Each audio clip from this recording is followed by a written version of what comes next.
બનાસકાંઠાના ધાનેરાના જાડી ગામે પ્રાથમિક શાળા નંબર 2 માં ઓરડાઓની ઘટ અને શિક્ષકોની ઘટથી વિદ્યાર્થીઓ અને વાલીઓને હાલાકી પડી રહી છે। શાળાના ઓરડાઓ માટે મકાન તોડવા સુધીની કાર્યવાહી કરાઈ પણ તંત્ર દ્વારા નવા મકાન બનાવવાની કામગીરી કોરાડે મુકાઈ હોય તેવું લાગી રહ્યું છે। ઓરડાઓની સાથે સાથે 400 બાળકો વચ્ચે 5 શિક્ષક હોવાથી બાળકોને શિક્ષણ મેળવવામાં પણ તકલીફ પડી રહી છે।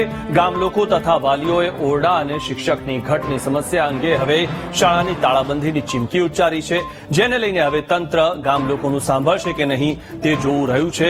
શું આવી રીતે ગુજરાતના બાળકો ભણશે? શું આ રીતે ગુજરાત આગળ જશે? હોવા છતાં આ બધાય લોકોએ બહુ રજૂઆત કરવા છતાં 2 વર્ષથી આ સ્કૂલનો કોઈ નિકાલ નથી આવ્યો। એનો મતલબ એમ છે કે સરકારની અંદર કોઈ આગેવાનોનું કોઈ સાંભળતું નથી। એટલે હવે એન્ડની અંદર આ ગ્રામ લોકોએ અને અમારે વાલીઓને એવી મુસીબત ઉભી થઈ છે કે આ સ્કૂલના આગળ ધરણા કરી અને સ્કૂલને લોક મારીને બેસી જવાની નોબત આવી છે। હવે ટૂંક સમયમાં આનું કામ ચાલુ ન કરવામાં આવે તો સ્કૂલને લોક મારી અને સ્કૂલના બહાર મંડપ બાંધીને અમે છોકરા અમારા ભણાવશું। અમારા સ્કૂલની અંદર 2 વર્ષ અગાઉ મકાનો તોડી પાડી અને અમને એક ઘા આપ્યો હતો સરકારે।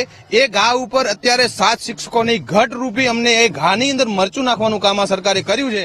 જાડી 2 પ્રાથમિક શાળાની અંદર સમસ્યા સાહેબ એવી છે કે જાડી 2 પ્રાથમિક શાળાની અંદર 2 પાળી શાળા ચલાવવામાં આવે છે। 2 પાળી શાળાની અંદર બાળકોને તકલીફ પડે છે। તાલુકા શિક્ષણ અધિકારીએ તો એમને મંજૂરી આપી છે 2 પાળીની ઓરડાની ઘટ હોવાથી। અમારે 8 ઓરડાની ઘટ છે સાહેબ। 8 ઓરડા 2 વર્ષ થઈ ગયા, હજુ સુધી બન્યા નથી। એના હિસાબથી બાળકોને બહુ તકલીફ પડે છે અને શિક્ષકોનો સ્ટાફ પણ ઓછો છે। 7 શિક્ષકની ઘટ પણ છે। એ ઘટ પણ સરકારને શ્રીને અમારી નમ્ર વિનંતી છે કે આ ઘટ પણ પૂર્તિ કરવામાં આવે અને આ ઓરડાઓ જેમ બને જેમ ઝડપીથી એમનું અમારું આ બાળકોનો શાળાનું નિરાકરણ આવે એવી અમે સરકારશ્રીની નમ્ર વિનંતી કરીએ છીએ।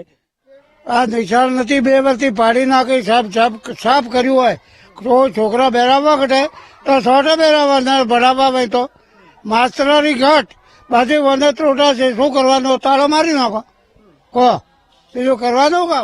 અહીંયા આ શાળાના ઓરડા પાડી દેવામાં આવ્યા છે અને ટીઆરપી સાહેબ 22 તારીખે આવી ગયા છે અને કાલે મને ફોન ફરીથી આવ્યો હતો કે તમારે આવતા મહિનામાં ટૂંક સમયમાં કામગીરી ચાલુ વિશાળની થઈ જશે એવું કીધું છે ફોન ઉપર। 1 થી 8 ધોરણ સુધી અહીંયા શાળા છે અને 2 પાળીનો અમારે બેન લીટર છે એ દ્વારા અમે 2 પાળીમાં રેગ્યુલર ચલાવીએ છીએ। અહીંયા અત્યારે 5 શિક્ષકો કાર્યરત છે અને 7 શિક્ષકોની ઘટ છે। શિક્ષણ 2 ધોરણ ભેગા કરી દીધા છે સાહેબ। 2 3 ધોરણ ભેગા કરી અને વારાફરતી ચલાવીએ છીએ।